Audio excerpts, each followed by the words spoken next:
हर कथा में छुपा है एक रहस्य, हर लीला में है एक संदेश।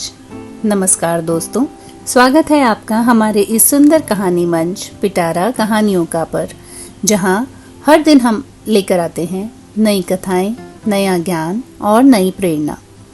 यह सिर्फ एक चैनल नहीं, यह एक यात्रा है रहस्यों का, भक्ति का, जीवन मूल्यों का और भावनाओं का, जहां आप सुनेंगे उपनिषदों की कथाएं, प्राचीन पौराणिक कथाएं, प्रेरणादायक कहानियां, शिव शक्ति की दिव्य लीलाएं, जीवन बदल देने वाले विचार और बहुत कुछ।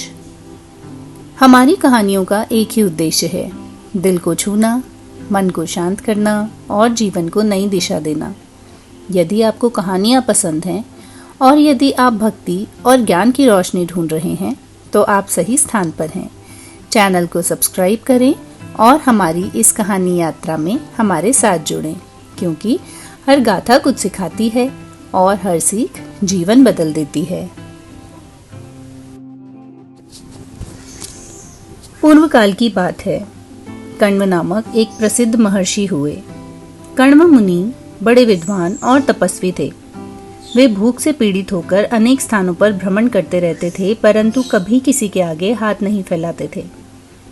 एक दिन वे महर्षि गौतम के आश्रम में पहुंचे। गौतम बड़े अतिथि भक्त थे। उन्होंने विभिन्न प्रकार की सामग्रियों से कण्व ऋषि का सत्कार किया। तदंतर विनम्र स्वर में बोले, महर्षि, अपनी चरण धूलि देकर आपने इस आश्रम को पवित्र कर दिया। आप सदा मनुष्य के कल्याण के लिए भ्रमण करते रहते हैं। अब आप कुछ दिन यहीं निवास कर हमें अनुग्रहित कीजिए। यह कहकर महर्षि गौतम ने उन्हें भोजन के लिए आमंत्रित किया। महर्षि गौतम का आश्रम अन्न और जल से संपन्न रहता था। वहां असंख्य दुधारू गायें थी, जिनसे आश्रम में दूध की प्रचुरता रहती थी। चारों ओर वैभवता का साम्राज्य था। स्वयं को क्षुधा से पीड़ित और गौतम मुनि का वैभव देख कण्व ऋषि का मन विरक्ति से भर गया। वे सोचने लगे, गौतम श्रेष्ठ ब्राह्मण हैं और मैं भी उन्हीं की भांति तपोनिष्ठ हूँ।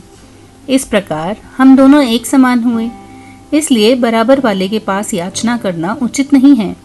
यद्यपि भूख से पीड़ित होने के कारण मेरे शरीर में भयंकर पीड़ा हो रही है, तथापि मैं यहाँ भोजन नहीं कर सकता। मैं गौतमी गंगा के तट पर जाकर उन्हीं से अपने लिए भोजन और धन प्रदान करने की प्रार्थना करूंगा। ऐसा निश्चय कर उन्होंने महर्षि गौतम से अनुमति ली और गौतमी गंगा के पवित्र तट पर आ गए। वहां स्नान कर सर्वप्रथम वे गौतमी गंगा की स्तुति करते हुए बोले, प्राणियों के समस्त दुख हरने वाली भगवती गंगा, आपको बारंबार नमस्कार। भगवान शिव की जटाओं से प्रकट हुई कल्याणमयी गौतमी माता, आपको नमस्कार। देवी, आप पुण्यात्माओं के लिए शांति स्वरूपा और दुरात्माओं के लिए क्रोध स्वरूपा हैं।